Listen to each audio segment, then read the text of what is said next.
Napakabuti ng Diyos sa lahat ng panahon, sa lahat ng pagkakataon.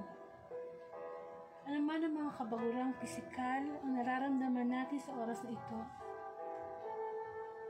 dalangin natin sa Panginoon na tayo bigyan ng kalakasan espiritual upang mga kapaguran niyan sa buong maghapon ay mapalitan ng espiritual na kalakasan.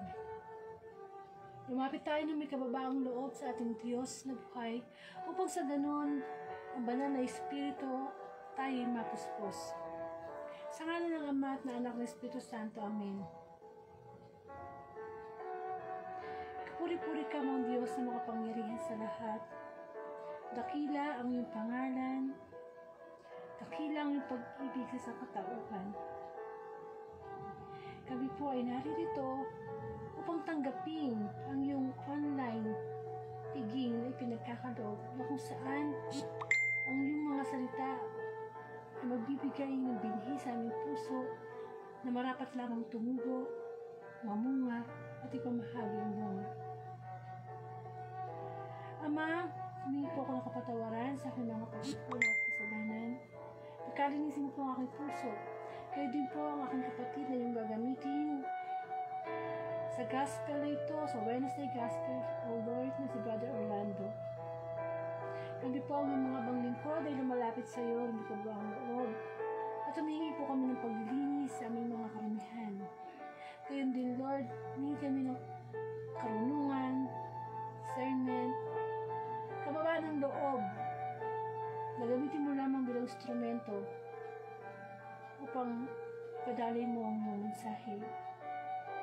Sapagkat sa Facebook Live nito, Lord, ikaw po gusto namin maitaas at mabigyan ng parangal. At kung sino po man ang makakarinig ng Wednesday Gospel, Lord, alam mo, tababatid ang kanilang iniisip, ang kanilang nasa puso. Sana po, isatabi mo na ang mga kaabalahan, ang mga problema, at mag-focus kami sa iyong mensahe. Sapagkat meron kang gusto ipalala at ipaunawa sa amin. Patuloy kang kumilos, banal na Espiritu. Patuloy kang magkaroon ng buhay sa amin. Come, Holy Spirit, we need you. Alam namin na live ang iyong banal Espiritu na naririto sa amin upang aming Espiritu mo'y magkaisa. Ikaw ang pagkain naming spiritual, Panginoon. Kung wala ka na isang araw ng gospel, kami magugutom.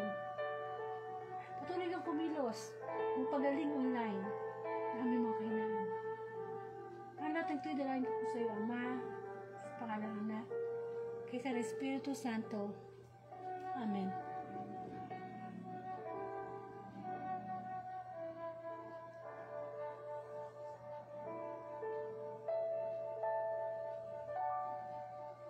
Mga kapatid, bigyan po natin ng paggalang o parangal ang mabuting balita. Hallelujah, hallelujah, pinupuri ka namin, Diyos sa mga pangyarihan sa lahat. Hallelujah, hallelujah.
Puri ng Diyos ang mabuting balita ayon kay San Lucas.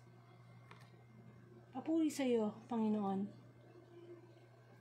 Ang talinghaga tungkol sa salaping ginto. Nagpatuloy ng pagsasalita si Jesus at isinaysay ang isa pang talinghaga sa mga nakarinig ng una niyang pangungusap. Ginawa niya ito sapagkat malapit na siya sa Jerusalem. At ang kala ng mga tao ay itinatag na ang kaharian ng Diyos. Sabi niya, may isang mahal na taong nagtungo sa malayong lupain upang gawing hari at magbalik pagkatapos ngayon. Bago siya umalis, tinawag niya ang 10 sa kanyang mga alipin. Binigyan niya ang mga ito ng tig-isang salaping ginto. At sinabihan sila, ipangalakal ninyo iyan hanggang sa pagbabalik ko. Puot na puot naman sa kanya ang kanyang mga kababayan, kaya't pagkaalis niya, nagsugo sila ng mga kinatawan upang sabihin sa kinaukulan, ayaw naming maging hari ang taong ito. Ngunit ginawa ring hari ang taong yun. Umuwi siya pagkatapos at ipinatawag ang mga aliping binigyan ng salaping ginto upang malaman kung gaano ang tinubo ng bawat isa. Lumapit sa kanya ang una at ang sabi, Panginoon, ang salaping ninyong ginto ay nagtubo ng 10. Magaling, sagot niya. Mabuting alipin, yamang naging matapat ka sa kaunting bagay, pamamahalain kita ng 10 bayan. Lumapit ang ikalawa at ang sabi, Panginoon, ang iyong salaping ginto ay nagtubo ng 5. At sinabi niya sa kanya, mamamahala ka ng 5 bayan. Lumapit ang isa pang alipin at nagsabi, Panginoon, heto po ang iyong salaping ginto. Binalot ko sa panyo at itinago. Natatakot po ako sa inyo sapagkat napakahigpit ninyo. Kinukuha ninyo ang hindi sa inyo at inaani ang hindi ninyo inihasik. Sinagot siya ng kanyang Panginoon, Masamang alipin, sa salita mong yan kita hahatulan. Alam mo palang ako'y mahigpit. Sinabi mo, kinukuha ko ang hindi sa akin at inaani ko ang hindi ko inihasik. Bakit hindi mo man lang inilagay sa bangko ang aking salapi? Pagbabalik ko sana'y may tinubo ang puhunang ito. At sinabi niya sa naroroon, kunin ninyo sa kanyang salaping ginto at ibigay sa may 10. Panginoon, siya po'y mayroon ng 10 salaping ginto, wika nila. Sinasabi ko sa inyo, ang bawat mayroon ay bibigyan pa, ngunit ang wala, kahit ang kakaunting nasa kanya ay kukunin pa. Tungkol naman sa mga kaaway, kung ayaw sa akin na maghari sa kanila, dalhin ninyo dito at patayin sa harapan ko. Ang mabuting balita ng Panginoon, pinupuri ka namin Panginoong Jesucristo. Sabayin niyo po ang kapayapaan. Welcome po sa Word of God, Daily Gospel. Muli, ako po Sister Angelica from Bulacan at isa pong Catholic. And ngayong gabi po, salamat, no? Ilang oras na lang matatapos na ang November 22, 2023. Pero pasalamat tayo sa Diyos kapag tayo ay binibigyan niya ng desire na makarinig ng mabuting balita. Actually, hindi naman tayo yun eh. Utos na yun sa atin, no? O gabay na sa atin yung nabanal na espiritu kapag tayo ay nagkakaroon ng interes na magkaroon ng spiritual na pagkain ng ating espiritu. Lahat naman ng kabutihang ginagawa natin, hindi po tayo yun eh. Yun po yung paggabay sa atin ng Holy Spirit. Kasi dalawa lang naman yan eh, bad spirit or good spirit. Amen. So salamat tayo sa Panginoon sapagkat di naman tayo karapat-dapat sa mga ganitong gawain. Kasi nga ito po online piging. Ang ating Diyos ay laging araw-araw na naghahain ng kanyang banal na salita bilang pagkain nating spiritual. No? Kumbaga, hinandaan na niya lahat. Kompleto na. Kumbaga sa birthday o kasalan, nakahanda na lahat. Hindi ka na ng problema ng ikaw gagastos sa pagkain. Hindi ka na ng problema na ikaw gagastos sa mga susuotin. Sa bahay sa simbahan, sa pagkain, hindi. Kumbaga, andyan na lahat. May magsasalita na, meron ng Bible, meron ng banal na espiritu, makikinig na lang po tayo. Amen? So, tayo pare-pareho tayong pagod maghapon. So, sabi nga, may tinatawag na fighting spirit. Iba kahit na pagod yung physical mo katawan, pero pag nakakarinig ka ng salita ng Diyos, lumalakas yung espiritu mo. Ayun naman talagang kailangan natin sa araw-araw eh. So, Ang tungkol po, ang Wednesday Gospel po ay tungkol sa talinghaga tungkol sa salaping ginto. So, isa na namang talinghaga ang ikikwento sa atin ng Panginoon. Yung, sabi nga, ang talinghaga, ito yung mga salaysay o mga kwento na may nakakapaloob ng mga makalangit na aral o lesson, no? So, ang pagbasa po ay nagmula kay San Lucas, chapter 19, verses 11 to 28.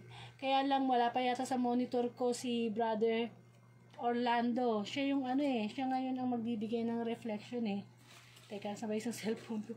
Anyway, tatry ko siya ang tawagan sa tawagan ko siya sa messenger. No? Baka akala niya,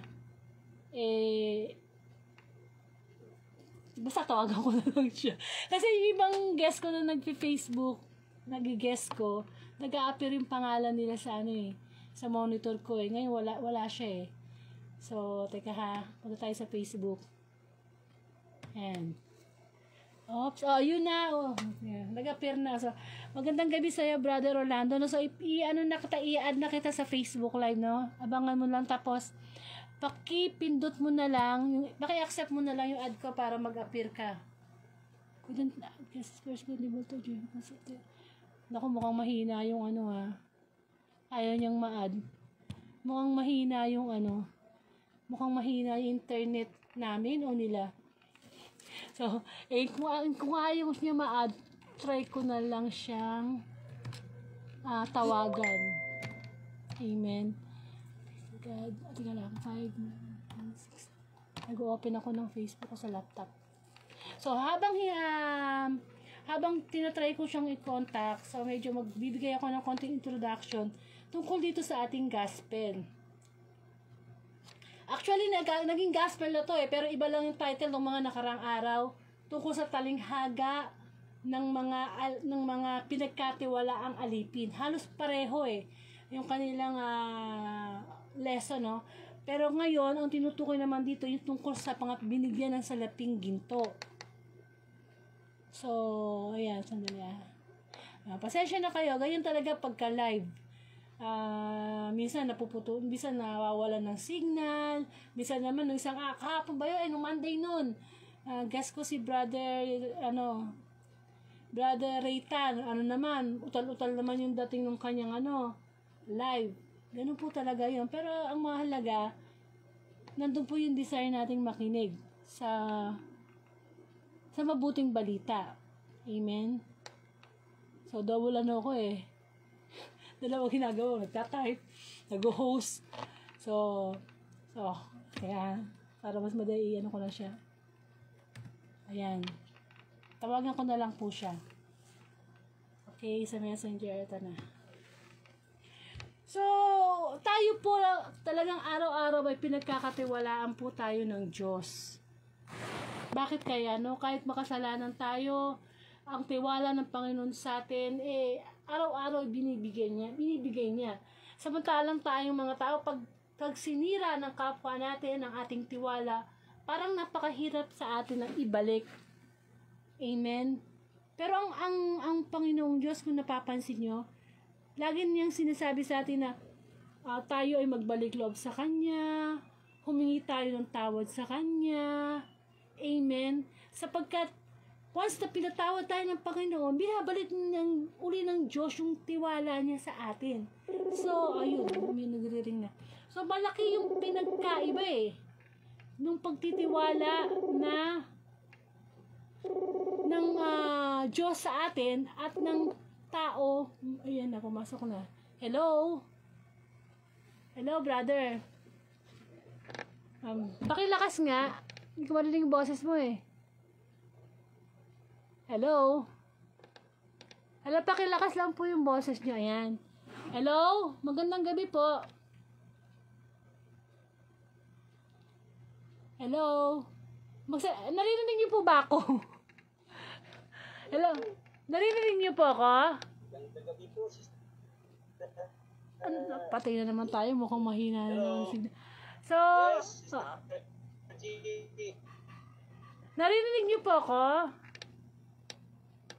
Naririnig niyo ako? Hello? Naririnig niyo po ako? Parang ano po, parang hina ng ng boses nyo. Malakas po ba Opo, yung... narinig po kayo.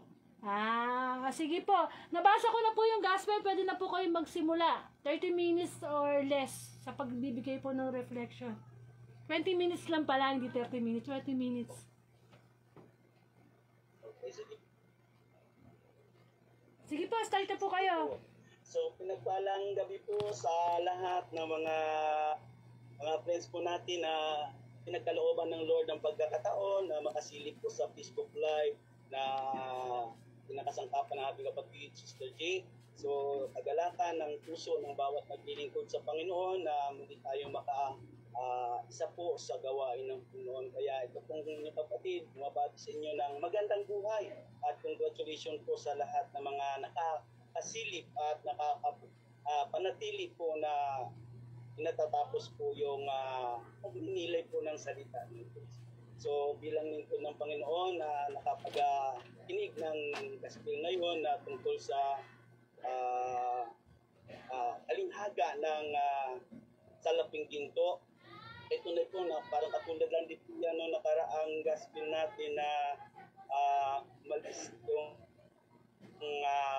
hari at pinagkatiwala sa mga alipin ng kanyang ari-arian at binalginan sila ng salapi at 1,000, 2,000, 1,000. So, ang biyaya ng Panginoon sa atin ngayon na mga nakakapagpakinig, nais ng Lord na ipaalam sa atin na tayo mga nabubuhay sa kapanahunan ngayon ay pinagkatiwalaan ng ari-arian ng ating buhay na Diyos. Amen? Na yung lahat ng sa atin ay ipinagkatiwala lang ng Panginoon sa atin. So, biyaya po yan na kapag nakapagpakinig po tayo ng mabuting balita sa mga gawain ng Panginoon tulad nito, ay marami po tayo nauunawaan at nababatid na ang lahat pala sa atin ay pinagkatiwala lang ng Diyos sa atin. At ang aral ngayon na binigay na salapi ay ginagagamit sa atin ng Panginoon na ikalakal. No? So nagre-represent naman po itong salapi sa atin ang paninilay ko po ang pananampalataya na dumating sa atin ang mahalagang ari-arian ng ating ng taong ito, wala pili ba ang Panginoong Hesus. Dahil sabi nga sa John 3:16, deno lang ang pag-ibig ng Diyos sa sanlibutan, kaya ibinigay niya ang kanyang buktong na anak upang sino mang manalig sumampalataya sa kanya ay hindi mapahamak, kundi magkaroon ng buhay na walang hanggan. Sa ating paninilay, ang ibinahagi ng mahalagang na taong ito ay ang kanyang buktong na anak na ibinigay sa atin upang magamit natin ang buhay niya, magamit natin ang itinuturo niyang katotohanan, magamit natin ang daan na itinuturo niya sa atin habang naglalakbay po tayo sa mundong ito. Dahil kung wala po yung ganitong pagbabahagi sa atin ng Panginoon, dahil ang Panginoon po ay hindi siya malayo dahil sabi nga, siya ang salita na ibinabahagi sa kapanahonan ngayon kung bakit kumarami po ang mga Kristiyano, no? Sa pamagitan po ng isang Kristo, sa pamagitan ng isang Jesus na nag-alay ng kanyang buhay, kaya para sa ating lahat ng mga makasalanan ay marami pong naliligtas. At ang mga naliligtas na ito ay isa po tayo doon sa mga tumanggap at ginamit natin ang kaloob ng Diyos na pananalig at pananampalataya sa Panginoong Hesus upang ang buhay niya na kung saan nagturo sa atin kung paano magmahal, kung paano magmalasakit, kung paano tumulong, kung paano magpagaling sa mga may sakit at karamdaman, kung paano magpakain sa mga nagugutom, kung paano magpainom sa mga nauuhaw, at kung paano ipadama ang pagmamalasakit sa mga nangangailangan sa tulungan, sa mga may pangangailangan na kung saan nakaka-bless po dahil napakarami na po talaga ang mga nakaranas ng pag-ibig ng Diyos. Ang dating lumang buhay ay hindi marunong magbigay, hindi marunong magpakain, hindi marunong mag-alay ng oras at panahon sa tao na nangangailangan ng tulong. Pero ngayon po ay nakaka-bless dahil marami katulad ni Sister J, katulad ng mga leader ng mga church na kung saan nakikita po yung kakaibang buhay na nasusundan katulad higit sa lahat ang buhay ng Panginoon Hesus, kung paano siya talaga binigay ng Panginoon ng ating Ama na buhay na halimbawa kung paano tayo dapat maglakbay sa ibabaw ng lupa na nakapagbibigay lugod at tuwa sa ating Diyos na nagmanlilikha nitong langit at lupa. Kaya sa ating pong mga nabigyan ng Panginoon ng pagkakataon, nais ko lang po i-share na ang pagtubo o yung pagbigay ng paglago ng mga biyaya ng kaloob sa atin ng Lord ay dapat po makita po natin kasi sa atin po biglas ako kasi isa po ako sa bunga ng mga lingkod ng Diyos na nagbabahagi ng kanyang salita na dati hindi naman po ako marunong magbahagi ng salita ng Diyos at share ng ating buhay, pero dahil sa panalangin ko na gawin din ng Diyos sa buhay ko yung ginawa niya sa mga nagbabahagi tulad ng aming servant leaders, Brother Mike, sa mga sumunod kay Brother Mike, ng mga elder, ng mga disciple, at ng iba pang mga lingkod ng Diyos na nagpapatutuo din sa aming lugar dati. Talagang natuto akong minalugod gawin ko po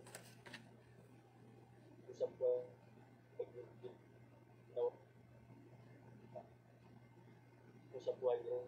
Kaya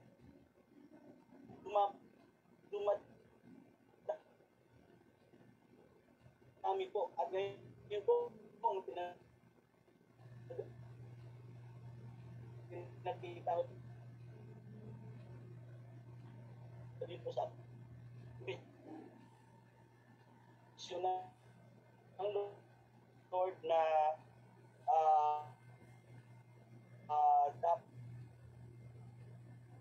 dapat mangyari maganap sa ating mga Christian ng pagtubig ko doon pala sa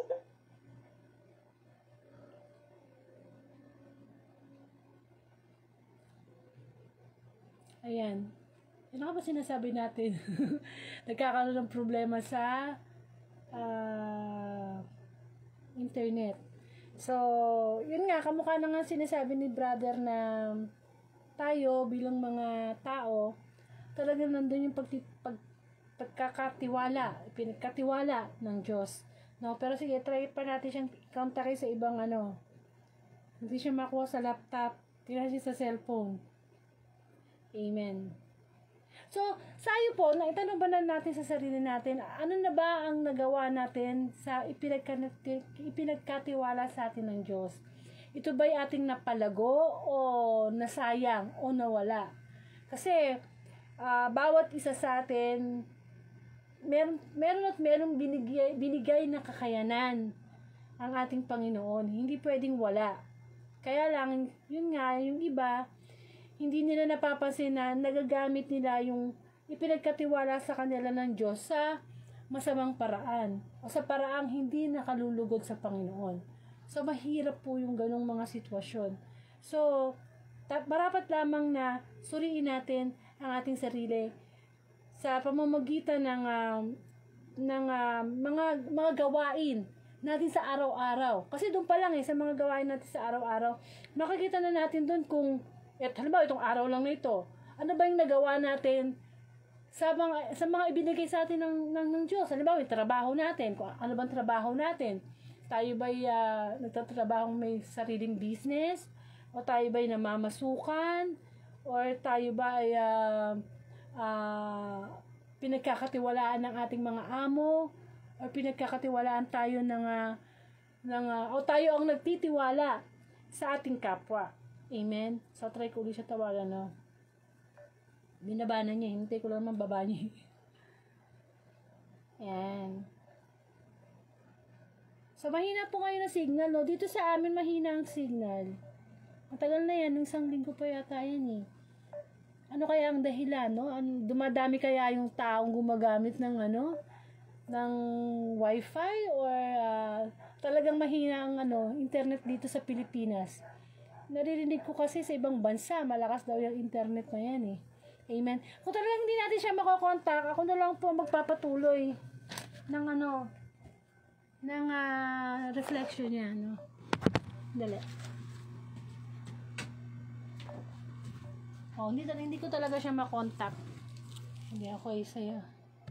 So, Brother Orlando, maraming salamat po, no? Ilang beses ko na rin siya naging guest preacher. Kaya lang, nataon ngayon na hindi maganda ang internet. Kahapon pa po yan. Amen. So, tuloy ko na lang po. Okay. So, balikan po natin yung gospel. Ipinakita ng Panginoong Jesus na lagi siyang nagkikwento. At ang kadalasan, ang way ng pagkikwento niya ay patalinghaga. Bakit patalinghaga? Pwede naman yung sabihin ng diretso. Hindi ba? Ba't dinadampa niya sa patalinghaga? Kasi, kapag siya ay nagkikwento, ay ang patalinghaga na yan, merong makakaintindi dyan. Yung mga tao lamang na talagang interesado sa sinasabi ng Panginoon. Pero yung mga hindi interesado, wala talaga silang maintindihan. Kamukha ng mga Pariseo, dinadaan din ng Panginoon sa talinghaga yung kanyang kwento.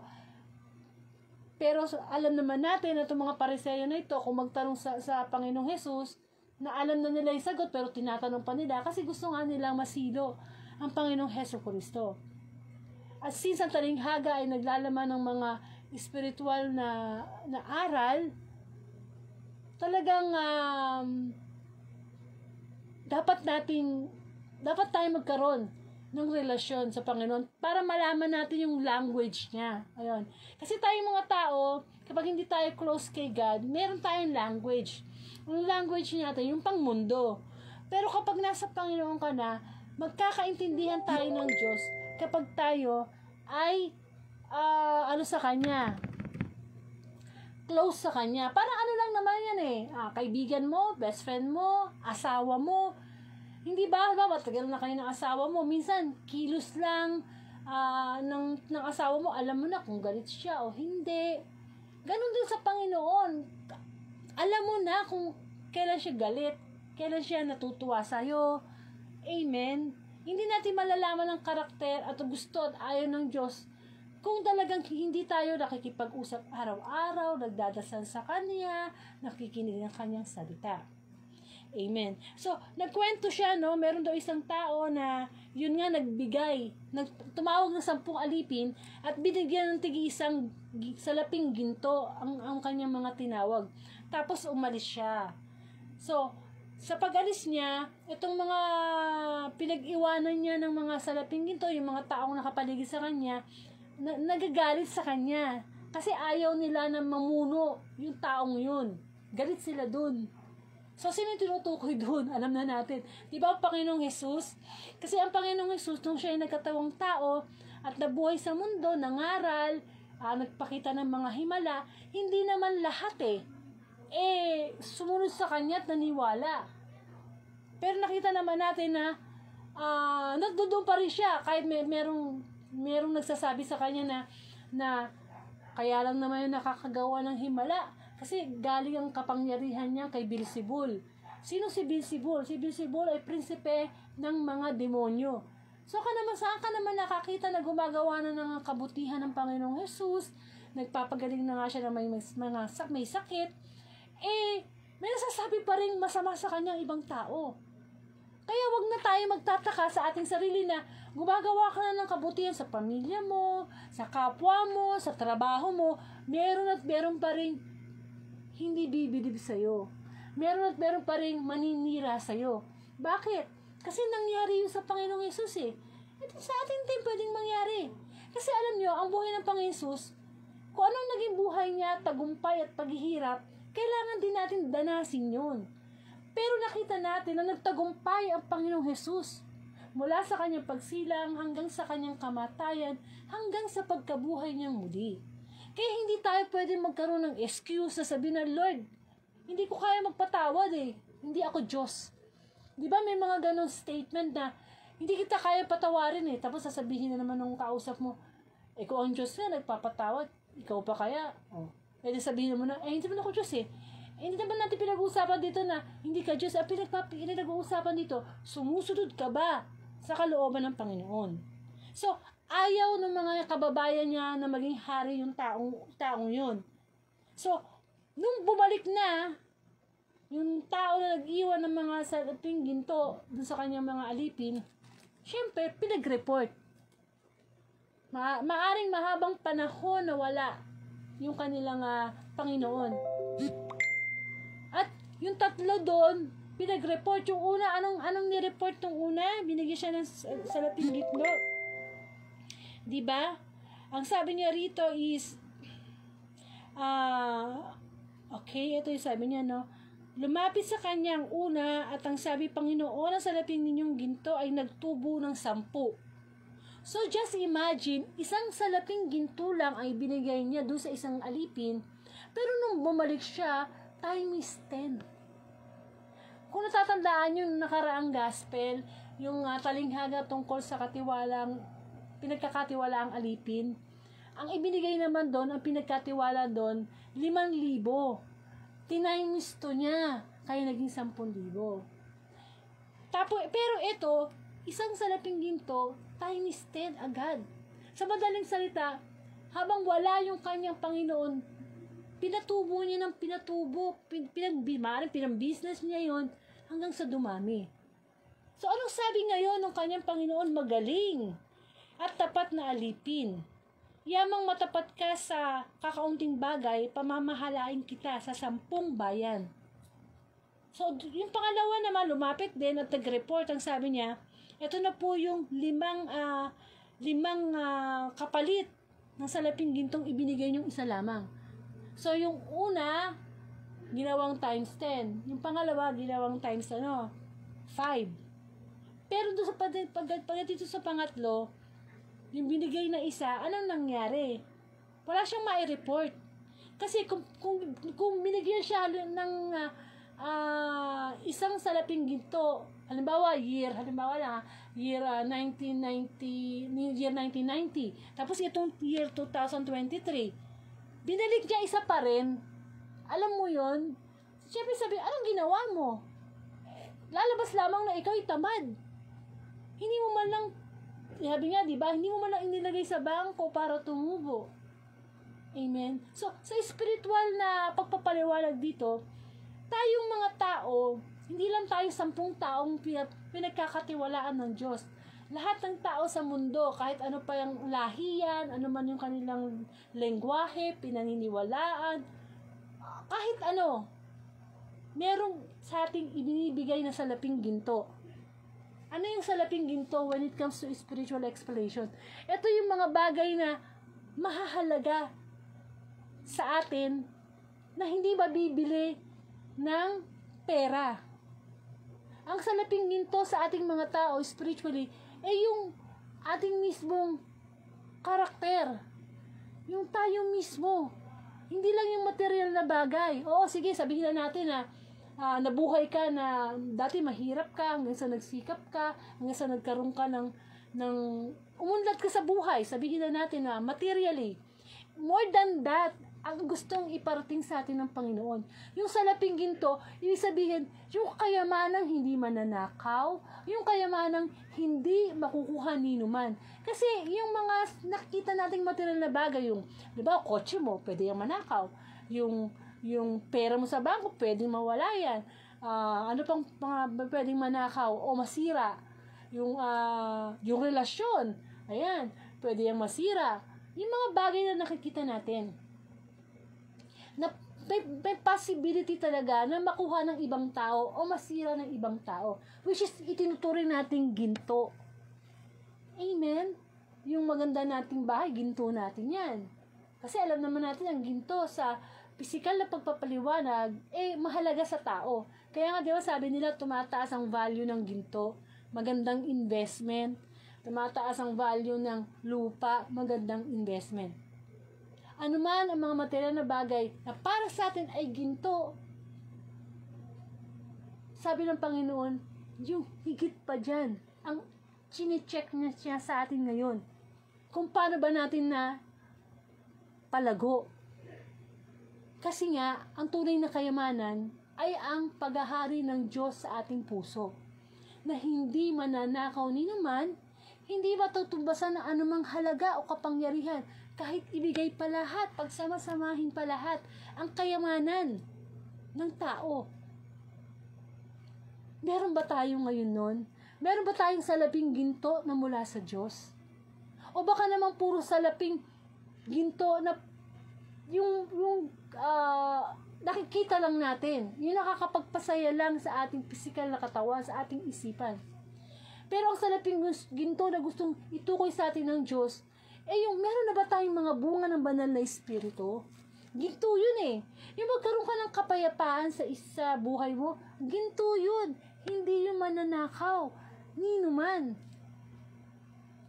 Yung iba nga dyan, mayaman eh. Sa sobrang yaman, kailangan nilang magbayad ng bodyguard. Kailangan nilang magbayad ng ma-insured. Yung kanilang negosyo, yung kanilang buhay, life insurance. Samantalang isang tao na mahirap, nakatira sa barong-barong, wala siyang ganong kayamanan, pero hindi niya kailangan ng bodyguard. Hindi niya kailangan ng kung sino-sino para protektahan yung bahay niya. Kasi mismo sa puso niya, nandoon yung salaping ginto ng Diyos. Ang kayamanang hindi mananakaw ni numan. At yun ang itinatanong sa atin ng Panginoon. Meron siyang ibinigay sa ating salaping ginto. Sa umpisa pa lang, nung hindi pa tayo nakakakilala sa mundo, nung bata pa lang tayo, inosente tayo, wala tayong alam sa kasalanan. Hanggang sa lumalaki na lang tayo, naapektuhan tayo ng environment, naapektuhan tayo ng ating pamilya, nabibuild na yung ating character through them. Doon na nakikita yung pagkinang ng salaping ginto sa atin.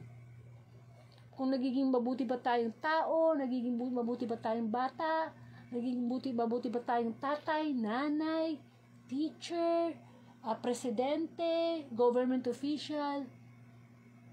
Yung bang tipong makakita ka ng isang tao nga may mataas sa katungkulan, mayaman, di ba mataas yung tingin natin? Pero ang tanong, baka hanggang doon lang siya. Baka when it comes to character, wala tayong makita sa kanya. Hindi siya makapagbigay ng kapayapaan. Kasi, wala siya nun eh. Ikaw, yung salaping ginto mo ng kapayapaan, may bibigay ka ba sa kapwa mo nun kung wala ka? Masasabi mo ba sa kanyang, huwag kang mamroblema kung ikaw punong-puno ng problema? Masasabi mo ba sa kapwa mo na huwag kang magalit o magtanim ng galit sa kapwa mo kung ikaw namumuo sa'yo yung galit? Hindi. You cannot give something na wala ka. Pero kung marami kang peace of mind, hindi mo lang ito maibibigay sa inyong kapwa. Diba? Meron ka pang reserve sa sarili mo. Amen? Mga salaping ginto ng pagpapatawad. Ginto yan, kayamanan yan. Gusto ng Diyos, nakita dyan, lumalago ba yan?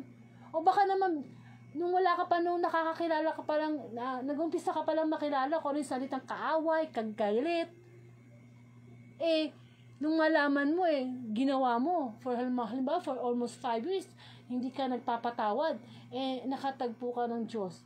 Nagbalik loob ka, humingi ka ng tawad. So, ano nangyari? Nagkaroon ng kinang, yung salaping gintong spiritual mo. Na gusto ng Diyos, kung mapagpatawad ka ngayon, dapat mas mapagpatawad ka bukas at sa susunod na araw. Kumbaga, good, better, and best lang talaga ang pagpipilian natin araw-araw. Kung yung ginawa mo yung the best mo ngayon sa araw nito, kailangan ganun ka rin sa susunod pang mga oras. Mga salaping gintong spiritual na sumusunod ba tayo sa kalooban ng Diyos? Sumusunod ba tayo sa mga utos ng Diyos? O baka naman napakaraming kasi mayaman ng Diyos natin eh. Hindi lang material na bagay ang pwedeng ibigay sa atin eh. Pero siyang ino-offer talaga na higit doon. Yun ay pinapaliwanag sa atin ng Panginoon. Higit pa sa yaman mo ngayon na merong ka na material, higit pa dyan yung ino-offer ng Diyos. Which is yung pinaka kayamanan nga natin, yung buhay na walang hanggan. Amen. Yun. Kaya, sa bawat isa sa atin, suriin din natin ang ating sarili. O nga no, meron ba akong salaping ginto ng pagtulong sa kapwa? Meron ba akong salaping ginto ng pagpapatawad? Meron ba akong salaping ginto ng pagiging faithful kay Lord? Amen. Kasi, hindi yan mabibili. Napakahalaga. At sabi nga dito sa gospel, nagalit yung Panginoon doon sa alipin na tamad. Gusto mo ba na dati meron ka ng peace of mind? Pagkatapos, pag-report mo kay Lord sa Judgment Day, wala na yung peace of mind na yon. Kasi nanakaw na ng mga pagsubok, natakot ka na sa mga pagsubok. Amen. Alam niyo, sa tuwing tayo ay nakakaramdam ng takot, nababawasan yung pagtitiwala natin sa Panginoon. Amen. Yang takot, gustong-gusto yan ng diablo na maramdaman natin. Amen. Ang tanging dahil dapat katakutan ay ang Diyos. Pero as long as gumagawa tayo ng kabutihan para sa Panginoon, huwag tayong matatakot. Kasi yan ang sisira sa salaping ginto na ipinagkakalob sa atin ng Diyos. Yung magtiwala tayo sa Kanya ng 100%. Para hindi masabi sa atin sa Judgment Day na tayo masamang alipin at ibubulid tayo doon sa impyerno. Amen. Kaya mararapat lamang na araw-araw yung mas mahalagang ginto na spiritual ang ating minumonitor. Kasi ang magnanakaw dyan, hindi yung kapitbahay mo, hindi yung ng taong masama. Hindi eh. Ang mismong diablo ang nagnanakaw sa atin yan. Ayaw niyang palaguin. Ayaw niyang nakikinig ka ng mga ganitong online. Ayaw niya kasi alam niya, ito'y salaping ginto na pwede mong ipunin ng ipunin para tayo ay makapasok sa kaharian ng Diyos. Amen. Kung tutuusin, nakakalungkot lang isipin na sa panahon natin ngayon, talagang paunti ng paunti yung nagkakaroon ng interes sa pakikinig ng mabuting balita. Bakit? Kasi nagtatrabaho din ang diablo. Tinatapatan din niya ng salaping gintong material ang salita ng Panginoon. Amen. So, nag-comment si Brother Orlando, nawa dumami pa ang mga makaranas ng pagliligtas ng Panginoong Jesus at maging patotoo sa iba, pagpalain po tayong lahat ng Panginoon. Amen. Tunay nga, no, totoo yun. Lahat naman kami, yung mga naglilingkod talaga sa Diyos, lagi namin dinadalangin na may mga kaluluwa na maibalik sa Diyos, magkaroon ng relasyon sa Diyos. Lalo na kung halimbawa ang edad natin papunta ng senior, alam niyo yun, habang tumatanda tayo dapat, mas lalo tayo nagiging aware kung saan na ba tayo pupunta. Lalo na kung naranasan na natin mga kalokohan nung araw, yung mga kasalanan nung araw, huwag na natin balikan yun. Ito na yung perfect timing para nung sa ganon, habang tumatanda tayo physically, nagmamature tayo spiritually. So, ang babala ng mabuting balita dito sa bandang huli, no, ang sabi ng Panginoon, ayan. Meron sinabi ang gospel, no? Tungkol naman sa mga kaaway kong aayaw na ako'y maghari sa kanila, dalhin ninyo rito at patayin sa harapan ko. Ito kasi ito sa gospel na to, ayaw ng mga kababayan niya doon sa Panginoon na nagbigay ng salaping ginto, which is ang tinutukoy ang Panginoong Jesus. Amen. Lahat ng aayaw sa Panginoong Jesus, lahat ng hindi susunod sa Panginoong Jesus, saan mapupunta? Sa isang kamatayang walang hanggan. Amen. Minsan ba natanong niyo sa sarili niyo, bakit ba binabanggit ang impyerno sa gospel o sa mismong Biblia? Ito ba'y babala o panakot ng Diyos? O panakot ng Diyos sa atin? Para sa akin, hindi panakot ng Diyos ang impyerno. Ito'y pagpapaalala lamang na kung hindi talaga tayo seryosong makikipagrelasyon sa Panginoon, meron tayong talagang pupuntahan. Amen? Pero ayaw nga ng Panginoon na mapunta tayo dun eh. Kaya nga, gumagawa din ng paraan ng Diyos through social media na ma-reach out yung mga taong walang time magbasa ng Bible o hindi interesado magbasa ng Bible. Yung pakikinig, doon nagsisimula ang pananampalataya. Amen? Parang sa eskwelahan lang yan eh. O, sa school ka halimbawa, nursing. Ilang taon ba ang nursing? Ano bang umpisa natin ginagawa? Nakikinig tayo sa teacher. Habang nagsasalita yung teacher, nag-feed yung utak natin ng information. Ganun din ang salita ng Diyos. Kapag nagkikinig tayo, doon nagigising yung diwa natin na, ay, ganun pala yun, ay, ganun pala yun. Hanggang sa, dadating nga tayo na hindi ka na magiging tagapakinig. Magiging tagapagsalita ka na. Ikaw na yung magmamayabang kay Lord, ikaw na magbabahagi ng kanyang mabuting balita. Amen? So, kailangan lang talaga na tayo ay mag-grow. Actually, ang gospel na ito, tinutukoy dito yung paglago nating spiritual. Na yung meron tayo, ano ba yung resources natin ngayon sa buhay natin? Tayo ba'y pinagpala sa pera? Gamitin ang pera, tumulong sa kapwa. Actually, ang pagtulong sa kapwa, huwag na nating hintayin na lumapit yung ating kapwa para humingi ng tulong.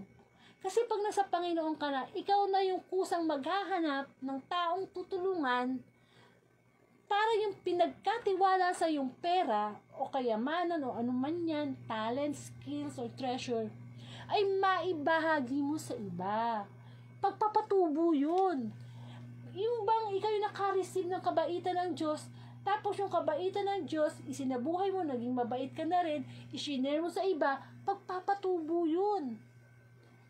Amen. Salaping ginto yun.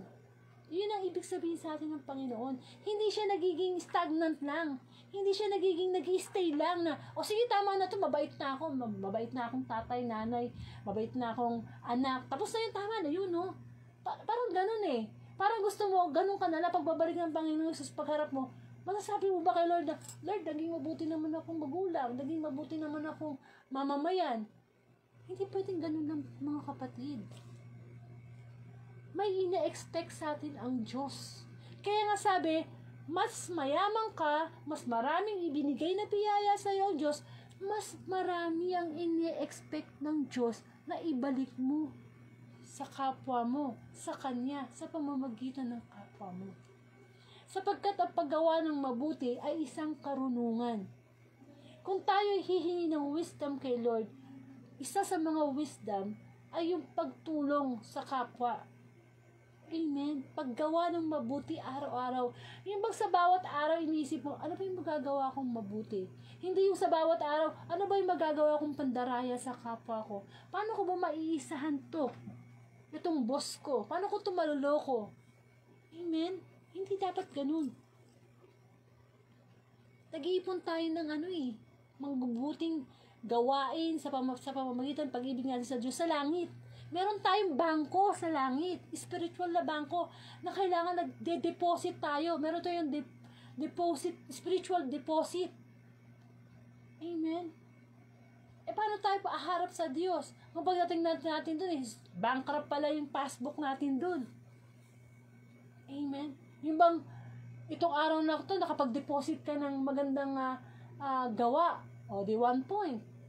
Tapos kinabukasan, gumawa ka ng masama, nag-withdraw ka. Hindi ba? Kailangan deposit ng deposit. Sabi nga, practice makes perfect. Kung praktisado tayong gumawa ng mabuti sa araw-araw, darating din ang time na maayos natin ang ating mga masasamang ugali sa tulong ng Diyos. Wag nating isi-separate na, Lord, magbabago ako sa tulong mo.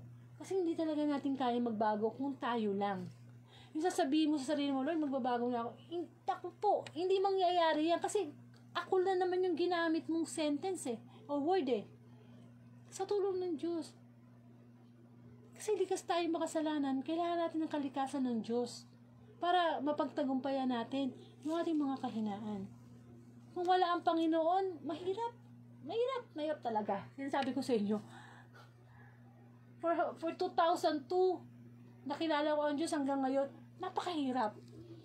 Na talikuran yung mga kahinaan mo na asa ka lang sa talino mo, sa lakas mo, sa kakayanan mo, hindi. Kailangan mo na 100% na humility, 100% na pagsunod sa Diyos, yung 100% na wala kang pakialam, na hindi mo makuha yung gusto mo, basta masunod mo lang yung kalooban ng Diyos. Talagang dadaan ka sa trials ups and downs.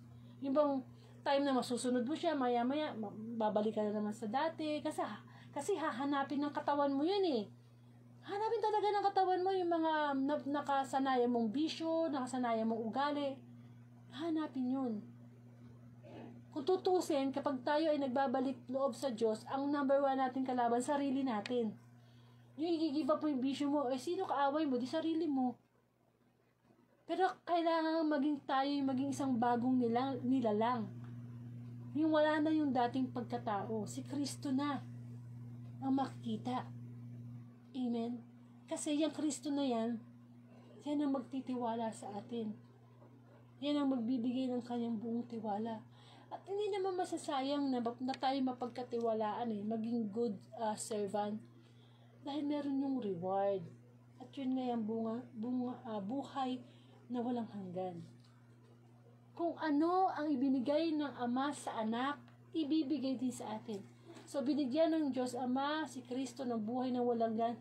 Ngayon, si Kristo ay bibigay din niya sa atin yun.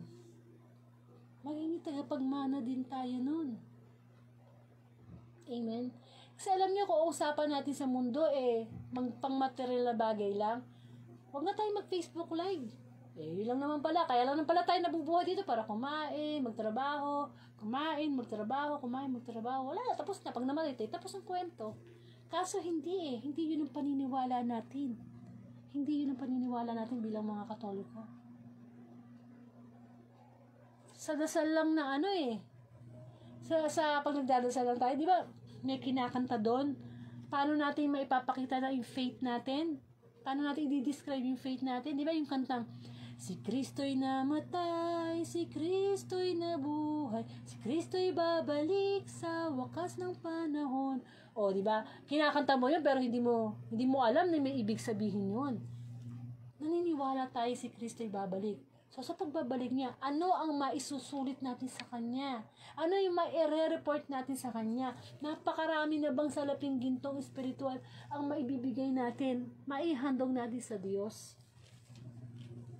Amen? O baka pagbalik natin sa Kanya, bankrupt, may utang pa. Nagkautang pa tayo. Kaya kailangan talaga na simulan na nating mas bigyan ng priority yung mga salaping gintong espiritual. Yung mga bunga ng banal na espiritu. Basahin niyo yan sa Galatia chapter 5 verses 22. Nakalagay doon ang mga salaping gintong espiritual. Isa-isahin niyo yun. Pag meron kayo nun, pag meron tayo nun, napagkakatiwalaan tayo ng Diyos. Ang sabi nga sa gospel, ang mapagkakatiwalaan sa maliit na bagay ay mapagkakatiwalaan sa malaki, no? Ang mapamamahala sa maliit na bagay, mapapamahala sa mas malaking bagay. Kung sa maliit pa lang ng bagay, kung sa halagang 20 pesos pa lang, ninanakaw mo na sa nanay mo. Paano pa kaya kung 1,000 na yung nasa mesa ng nanay mo, mas lalo mong kukunin. Pero kahit may 1,000 dyan, pero alam mong sa nanay mo, hindi mo kukunin, mas pagkakatiwalaan tayo ng Panginoon. Amen? Sapagkat ang Diyos ay Diyos talaga na mayaman sa mayaman. Siya na yung pinakamayaman. So, bakit ayaw natin sa Kanya? Nasa Kanya na lahat. Yung pag-ibig na hinahanap, nasa Kanya na lahat. Amen? Naghahanap pa tayo ng attention sa ibang tao. Naghahanap pa tayo ng pagmamahal sa kapwa, sa magulang, sa asawa, sa anak. Kahit hindi tayo bigyan ng mga yan. Basta ang Diyos ang nagbibigay sa atin. Solve. Amen? Kaya lang naman tayo naghahanap ng attention sa ibang tao kasi kulang na kulang tayo sa pagmamahal sa Diyos. Pero once na busog tayo, overjoyed tayo sa love ni God, papahanapin ang pag-ibig ng ibang tao. Satisfied ka na sa Diyos. Nasa Kanya na ang lahat. Magbubunga na yun. Kapag sobra-sobra na yung pagmamahal mo sa Diyos, magbubunga yun. Nagkakaroon ka na ng unconditional love sa kapwa mo, sa asawa mo, sa anak mo. Amen. Hindi mo napapansin. Simple ka lang tao, pero mayamang-mayaman ka. Kasi nasa iyo ang Panginoon. Kaya walang dapat ikainggit sa mga taong pinakamayaman. Yung bang napapanood natin sa YouTube na pinakamayamang tao si ganito. Ganito ang niya, no? May sinasabi pang ganitong halaga, billions ang kanyang ari-arian. Dapat pong kaingitan yun, hindi. Kung ikaw naman ay talagang nagmamahal sa Diyos ng totoo, dukha yun. Dukha yung ganun. Kung hindi naman siya talaga naglilingkod at nagmamahal sa Diyos ng totoo. Yun po kasi yung katotohanan eh. Yun po kasi yung totoo talaga eh. Na dapat malaman ng tao na hindi pera, hindi pinag-aralan, hindi yung estado sa buhay, ang kayamanan ng tao. Ang kayamanan ng tao ay ang Diyos na puno ng salaping ginto na hindi mananakaw. Amen. Kasi darating kasi yung time sa buhay natin na masasabi natin sa sarili natin at sa kapwa natin na kapag ang Diyos pala ay talagang totoo ng sineryoso, yung wala nang lokohan ha, totoo na talaga yung talaga nasasaktan ka na, kapag gumagawa ka ng kasalanan, una ka nasasaktan, yung namumuhi ka na sa kasalanan, yung ayaw mo nang balikan yung kasalanan na yan. Amen? Ibig sabihin nun, nasa iyo na pala yung kayamanan na nagmula sa Diyos. Napagkakatiwalaan na tayo ng Panginoon. So, paano natin malalaman kung napagkakatiwalaan na tayo ng Panginoon? Yung bang tipong kahit hindi nakikita ng tao na gumagawa ka ng masama, okay lang sa'yo. Kasi hindi naman nila alam eh.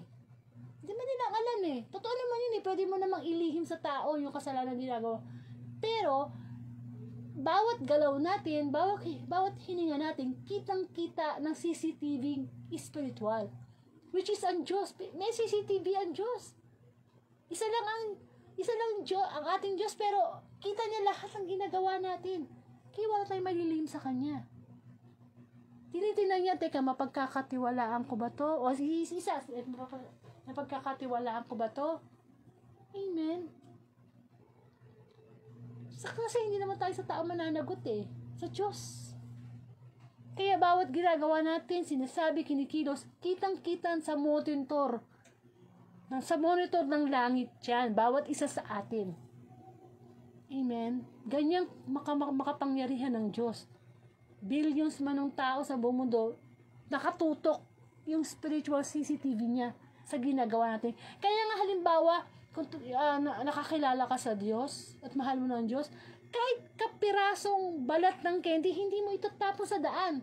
Kasi alam mo, pwedeng maging caution ng baha. Pwede mo naman itapon eh. Wala naman nakatingin tao, tsaka ditlit lang naman nun eh. Diba, sabi ko nga sa inyo, ang papagkakatiwalaan sa maliit na bagay, pamamahalain sa malaking bagay. Kung yung maliit pa lang na bagay na balat ng candy o anumang balat na maliit, itinatapon mo na kung saan-saan. Paano ka papagkakatiwalaan ng Diyos sa mas malaki? Paano ka pa niya sasabihin na magpatawad ka sa kapwa mo? Yung candy pa lang eh. Ayaw mo nang bitawan. Yung sigarilyo pa lang, ayaw mo nang i-give up. Amen.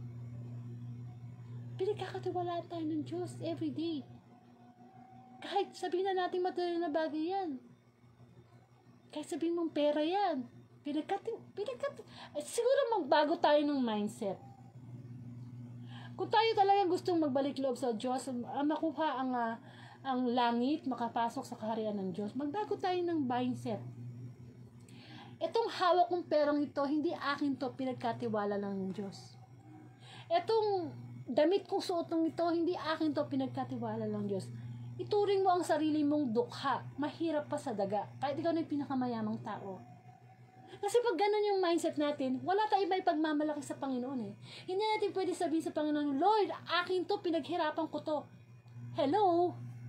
Hindi ka nakarating sa kung ano ka mang meron ngayon. Yung pinakamayamang tao, hindi siya nakarating sa ganung kalagayan, kundi dahil sa biyaya ng Diyos. Amen. Kaya dapat lagi natin iniingatan yung blessing ng Diyos. Ang family natin, ingatan natin. Kasi salaping ginto yan. Ang buong pamilya, salaping ginto yan. Amen. Pagkatiwalaan tayo ng Panginoon sa maliit na bagay, bibigyan niya tayo ng malaking reward. Ang magkaroon ng buhay na walang hanggan, ayan ang pinaka-grand prize ng reward natin. Lagi lang nating iisipin. May CCTV spiritual na kahit hindi ka nakita ng ninumang tao, kitang-kita tayo ng Diyos. Kaya nga tayo may tinatawag na konsensya eh. Amen? Hindi ka ba iniusig ng iyong konsensya kapag gumagawa ka ng masama? Naka-focus, no? Hindi lang siguro naka-focus yung CCTV ni Lord sa atin, naka-zoom pa. Tapos nakatodo pa yung sound. Bukong-buko tayo ni Lord. Wala tayong mailihin. At ipagsusulit natin yun. No? Hindi natin pwede sabihin sa Diyos sa pagdating ng paghukom na, Lord, hindi ko namang ginawa yan, no? Hindi ako yan, no? Ano yan? Hindi natin siya manloko eh. Alam natin tayo yun. Kaya dapat, sa bawat kilos natin, sa bawat sinasabi natin, na pagkakatiwalaan ba tayo ng Diyos? Yung ating kalusugan, alagaan natin kasi pinagkatiwala lang ng Diyos sa atin yan. Kapag tayo ay nagkasakit, malaki ang pananagutan natin sa Panginoon. Sapagkat ang katawan natin should be the temple of the Holy Spirit. Ang dami, no? Kung bibilangin mo, ang daming ipinagkatiwala ang Panginoon. Kaya nawa sa gospel na ito, muli pinapaalala sa atin ng Diyos na wala tayong pag-aari sa mundong ito, na ang lahat ay pinapahiram lang, na ang lahat ay temporary lang. Kaya dapat tayong mapagkatiwalaan sapagkat nanghihiram lang tayo ng buhay. At kapag tayo nanghihiram, ibig sabihin, ibalik natin ng maayos. Kung nanghiram ka ng plancha sa kapitbahay mo dahil nasira yung plancha mo at yung kapitbahay mo, bagong-bago yung plancha, hindi pa niya nagagamit, pero buong puso niyang pinagkatiwalang ipinahiram sa'yo. Eh nung binalik mo, sira. Hindi na umiinit, baka nagyayelo na. Hindi ba? Ano mafe-feel nung hiniraman mo? Simple as that. Ibinigay ng Diyos Ama ang pinakamahal niyang kayamanan. At yun ay ang Panginoong Jesus para sa ating mga walang niya, para sa ating mga makasalanan, para bayaran yung kasalanan natin. Tapos winawalang niya natin ng Diyos. Pinagkakatiwalaan tayo, sinasaktan natin ng Panginoon. Tandaan natin, sa tuwing gumagawa tayo ng kasalanan, para tayo yung mga Hudyo, yung mga humahampas kay Jesus ng panahon na siya nilalatigo, ipinapako sa krus. Muli natin sinasariwa ang kanyang mga sugat. Tapos sasabihin natin, Lord, mahal kita. Ang pagmamahal sa Diyos ay hindi sa salita, kundi sa gawa. Siguro nga, mas magandang hindi mo na lang sabihin, Lord, mahal kita eh. Eh kung hindi mo namang ginagawa. Sabi nga, action speaks louder than words. Pero mas maganda kung sinasabi mo na, ginagawa mo pa. Amen. Mapagkakatiwalaan ka. Pinagkakatiwalaan ka. So, ingatan natin yung trust ni Lord sa atin. Kasi, ginto yun. Amen. At kung ano man ang pagsubok mo ngayon, ituring mong ginto yan. Hindi yung pag may pagsubok ka, bumibigay ka na. Natatalo ka na ng tukso. Nagkakasala ka na. Ang ating pananampalataya sa Diyos ay parang ginto. Diba?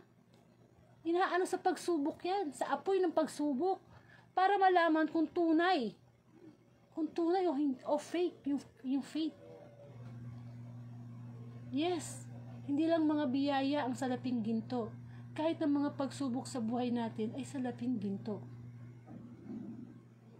Kapag halimbawa may karamdaman ka na, at sawa ka na sa buhay mo, parang gusto mo nang mamatay, hindi mo na kaya yung sakit mo. Parang tinatapo mo na yung salaping ginto na gustong ibigay sa'yo ng Diyos. Ano yun? Yung pag-asa.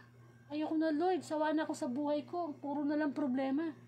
So, anong salaping ginto ang tinatapon mo? Yung pag-asa, yung pagtitiwala mo sa Diyos. Amen.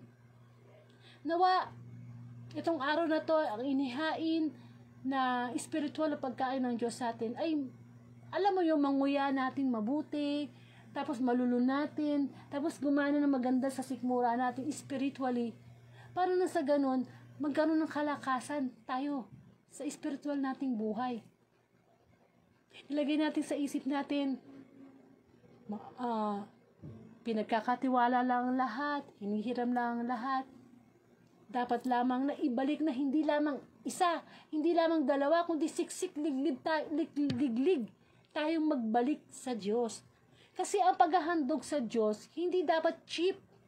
Alam niyo ibig ko sabihin? Di ba si Cain at saka si Abel, magkapatid sila. Kanino mas dalugod ang Diyos sa handog?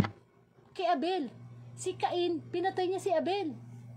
Nainggit siya sa brother niya.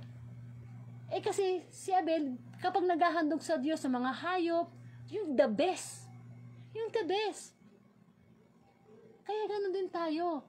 Hindi tayo pinaghahandog ng Diyos ng hayop. Ang gusto ng Diyos na handog, yung buhay natin, yung puso natin, yung pagsuko natin sa Kanya.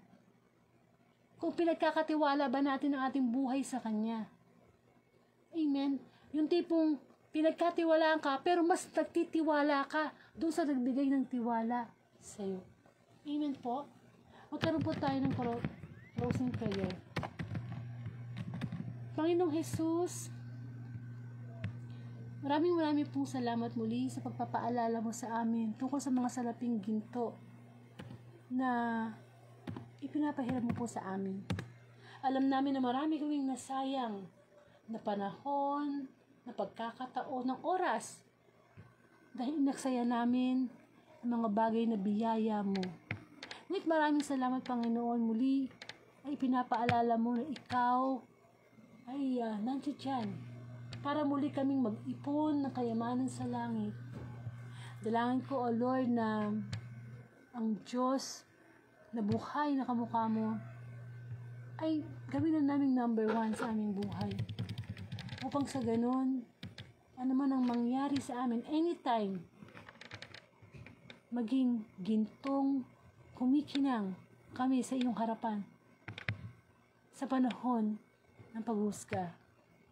Maging tapat at mabuti kaming alipin, O Diyos. Ama namin, sumasalangit ka, sambahin ang ngalan mo, napasa amin ang kaharian mo, sundin ang loob mo dito sa lupa paano sa langit. Bigyan mo kami ng aming kakanin sa araw-araw at patawarin mo kami sa aming mga sala para na pagpapatawad namin sa nagkakasala sa amin. Panginoon, huwag mo kami pahintulot sa tukso at hadya mo kami sa lahat ng masama. Amen. Amen.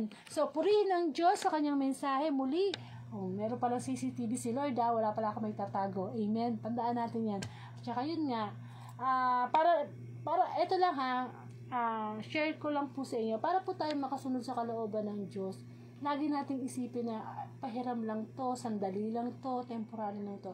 Pag gano'n ang mindset mo, wala ka talaga pagmamalaki sa Panginoon eh. Hindi mo aangkinin ng meron ka. Pahiram na. At yung pa isa, kapag alam mo, hinihiram mo lang ang lahat at temporary lang, mawala man lahat yun, nakatayo ka pa rin. Dahil alam mo, nasa iyo yung pinaka-the best. At yun na yung Diyos. Amen. So, muli punta po kayo sa aking Facebook account, Angelica Dorde, sa YouTube. Kung gusto niyo po i-replay, o hindi niyo na umpisahan, o gusto niyo mapanood yung gospel kahapon, punta na lang po kayo. Kasi hindi ko naman po kayo lahat masisend sa messenger ng ng link eh. Ilan lang talaga mga regular kong nabibigyan. Kasi nga syempre, pag nag-live ako, tuloy-tuloy na yan eh.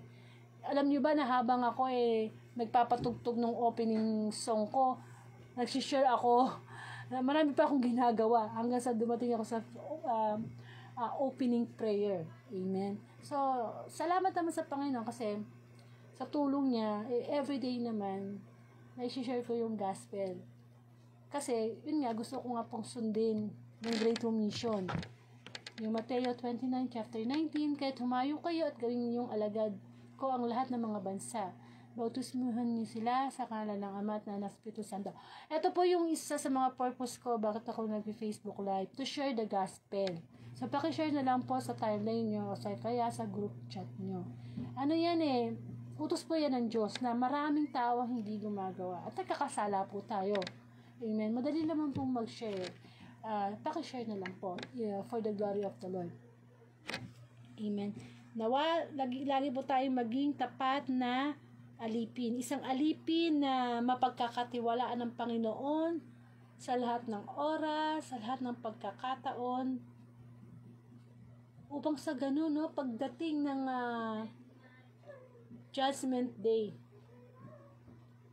talaga namang masasama, no? Alam mo yung matatawag yung pangalan natin sa Book of Life. Amen. Sino ba namang ayaw, no? Pero yun nga, hanggat hindi tayo kinukuha ni Lord, hindi pa tayo sigurado. Kasi pwede magbago kasi ang tao eh. Lagi ko nga naman sinasabi, hindi naman porke nagpe-Facebook live ako everyday, sa langit na ako, hindi. Kailangan kong ituloy-tuloy ito hanggang sa dumating yung moment na nandoon na yung second coming or kinuha na ako ng Diyos. Amen. Ganun yun eh. Kasi ang pagsunod sa Panginoon, hindi pwedeng ngayong araw lang na ito. Dapat palagi, lagi, at hindi po tayo nagsasawa. Amen. So, nawa, ang bawat isa ay na-bless at nakapagnilay. Kung loloobin ng Diyos na ibigay ang November 23, 2023, puro 23, no? Mapakinggan po natin at magkaroon tayo ng time at kasabikan na makarinig ng mabuting balita. Maraming pong salamat, and to God be the glory.